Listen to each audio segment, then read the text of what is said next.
Le portrait du jour, Nicolas, c'est Éric Woerth, ancien ministre de Nicolas Sarkozy, qui annonce son ralliement à Emmanuel Macron. Oui, et c'est un vrai coup dur donc pour Valérie Pécresse, lâchée par un baron de son parti, un ancien secrétaire général des Républicains, proche de Nicolas Sarkozy, actuel président de la Commission des finances à l'Assemblée. En pleine campagne, donc, Éric Woerth passe à l'ennemi et il explique pourquoi dans le Parisien ce matin. Il a décidé de soutenir Emmanuel Macron parce qu'il sait gérer les crises les plus graves et que la France a besoin d'un président expérimenté, pas d'un nouveau débutant tous les 5 ans.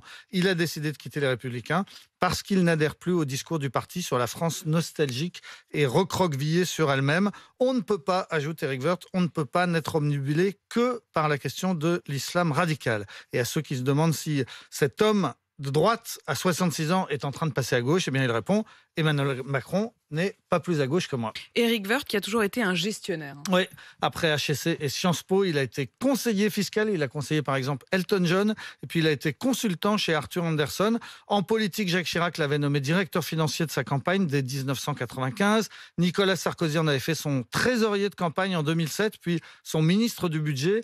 Il a aussi été ministre de la réforme de l'État. Le non-remplacement d'un fonctionnaire sur deux, c'est lui qui l'avait mis en musique. Il disait à l'époque « Nous avons beaucoup trop de lits d'hôpital ». Éric Woerth a aussi eu souvent affaire à la justice. Il a été poursuivi pour abus de faiblesse sur Liliane Bettencourt. Il avait fait embaucher sa femme auprès de la milliardaire, mais la justice l'a complètement blanchi dans cette histoire. En revanche, il est encore poursuivi pour le financement de la campagne de Nicolas Sarkozy en 2007. Il a reconnu devant les juges que beaucoup d'argent liquide circulait à l'époque.